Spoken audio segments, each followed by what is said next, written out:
Hi, everybody. I'm Jay Privman, the national correspondent with Daily Racing Form, joined by Mike Watchmaker, the national handicapper with Daily Racing Form. We're going to take a look at the Grade 2 $900,000 Rebel Stakes this Saturday at Oaklawn Park. A field of 11 entered, and Mike, of the 11 in this race, there are 4 members of the current Derby Watch top 20 in here. Let's start with American Anthem, shipping in from California for Bob Baffert and Mike Smith.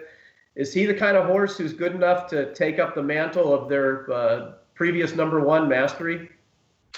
Well, with the way Mastery won that San Felipe, I don't know that any of these horses are quite in that league. But I think American Anthem is very good. And I know that the easy inclination would be to downgrade his effort in the Sham last time, because Gormley, who beat him ahead in the Sham in that race, came back and ran so poorly in the San Felipe. I know that that's the natural tendency, but I think that would be unfair to American Anthem. I mean, just because Gormley tossed in a dud doesn't mean American Anthem all of a sudden can't run. I mean, Gormley just ran poorly, much poorly than anybody expected. And I think it would be a mistake to downgrade American Anthem on that score. This is only his 3rd career start. He is an inexperienced horse. He's conceding a lot of experience to some of these other horses. But I thought, and I know that you think as too, Jay, that he ran terrific given his inexperience to fight all the way down to the wire against a proven Grade 1 winner like Gormley in the Sham. I thought it was a big effort on his part.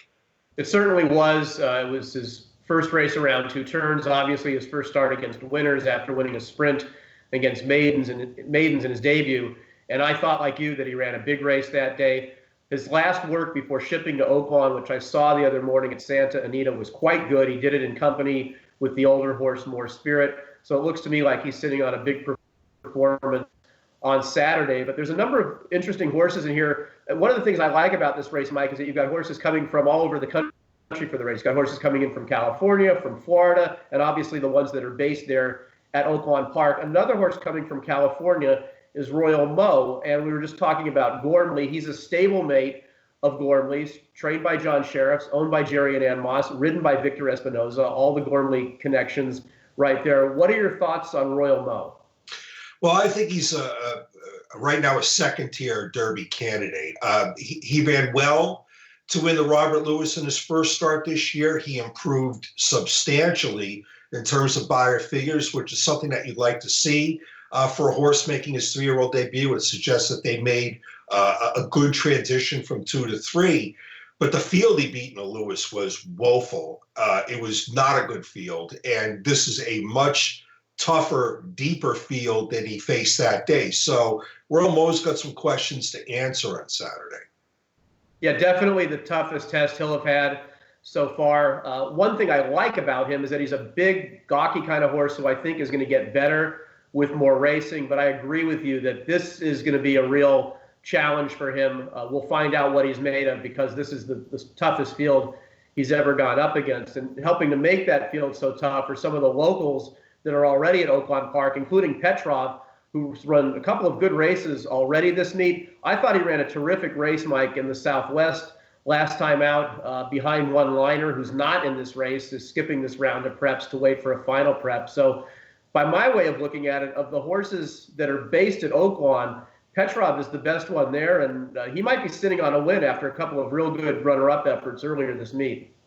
Yeah, I think Petrov is a horse that is somewhat overlooked on this Derby trail, because he ran well, finishing 2nd, not only in the Southwest last time, but also in the Smarty Jones 2-back, while drawing thankless trips. I mean, he basically was the one to keep uncontested honest on the front end in both of those races. And he, uncontested got loose in the Smarty Jones on a wet racetrack, and he took it all the way. And uncontested tired in the Southwest last time out. But, they were tough trips for Petrov. And I'm just very eager to see what he could do when he isn't the one that is making sure that the loose leader doesn't take the field all the way and it doesn't have to pay some sort of price. And I think maybe this race might set up that way for him. And I think he's a dangerous horse in this spot. Yeah, it's really tough to be the one that's got to do all the chasing, which is what he's had to do in his first 2 starts this year. The last horse on our list that we want to talk about is Untrapped. He's coming in from Fairgrounds. What do you think of this Steve Asmussen trainee and how he's progressed this winter?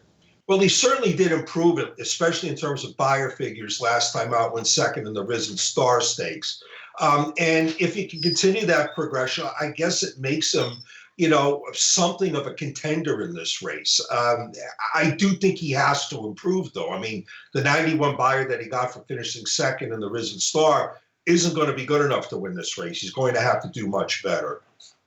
That's our look at the Rebel Stakes on Saturday at Oaklawn Park. The only race this weekend that is a race in which you can earn points towards the Kentucky Derby, and obviously it'll impact our Derby Watch Top 20. Stay tuned here at drf.com to find our recap of last week's races, the San Felipe and the Tampa Bay Derby. And for all your Derby needs, keep it right here at drf.com. For my Derby Watch partner, Mike Watchmaker, I'm Jay Privman. Thanks for watching.